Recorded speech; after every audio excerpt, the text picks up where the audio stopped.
हम जा रहे हैं बैरल लोडिंग करने के लिए। फिर एक बार क्या परचून काम वाम था वो करा लिया। पहले तो मन नहीं लग रहा था, लेकिन अभी भी दिवाली को 7-8 दिन बाकी है, तो मैं बोला एक चक्कर और एक कर लेते हैं।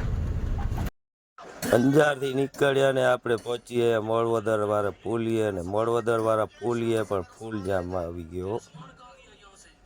પછી ત્યાંથી 2 કલાક પછી નીકળી ગયા ને પાછી આવી જો સિવારે CFSએ પહોંચ્યા અને પાછી જામ આવી ગયો ને પછી આપણે હોઈ ગયા। સવારે ઉઠી ગયા તો ત્યાં આપણી ગાડી અંદર હતી। પછી આપણી ગાડીની બાજુમાં એક 5796 ગાડી ઊભી હતી, એમાં આ ડ્રાઈવર આપણો દોસ્તાર છે। પછી એણે ચાય બાય બનાવી દીધી આદુવાળીને લજરકવાળીને। પછી આપણી ગાડીનું લોડિંગ કરવાનું કાંઈ ઠેકાણું નહોતો। પછી બપોરે જમવાનું પણ તે જ ગાડીમાં બનાવ્યો 5796માં। જમવામાં બનાવ્યો આપણે શિમલા મિર્ચીનું શાક, છાશ, પાર્સલ આપે લઈ આવ્યા હતા જે બારેથી, રોટી ને ઘી ને ગોળ। જમી કરીને થોડીક વાર આરામ કર્યો તો વાગી ગયા બપોરે 2:30 ને 2:30 વાગે આપણી ગાડી લોડિંગ કરવાનું ચાલુ કરી દીધો છે। આપણી ગાડીમાં ડ્રમ જ ભરવાના છે જામનગરના।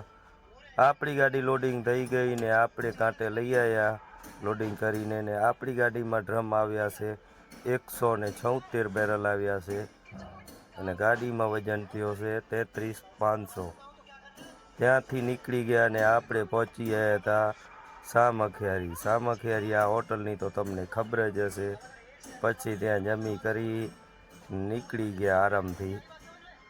ત્યાંથી નીકળી ગયા ને પછી આપણે પહોંચી ગયા હતા આમરણ ને આમરણ ચાય બાય પી લીધી। પછી તો આપણે ચીગાને ગાડી હલાવવા દઈ દીધી। રોડ હતો ખોલો, 1 નંબર રોડ। હા, ચિરાગભાઈ આપણા ગાડી હલાવે રહ્યા, કપલેટ હલાવે હો ગાડી। ધ્રોલ પહોંચ્યા ને જીગાને હુવાડી દીધો 2 ગોદડા ઓઢાડીને ને પછી ત્યાંથી નીકળી ગયા ને આપણે પહોંચીએ બેડ ટોલ નાકા સુધી કન્ટિન્યુ રનિંગ હલાવ્યા આવીએ રહ્યા। સવારે 4 વાગે પહોંચી ગયા હતા ને આપણે સૂઈ ગયા હતા ને વાગી ગયા હતા બપોરે 2। પછી આપણી ગાડી એકદમ રેડી થઈ ગઈ। પછી કાંટો માટો કરાવી લીધો, પોચ ઓકે કરાવી લીધી ને ચિરાગ આવી ગયો મોજમાં। જય મુરલીધર।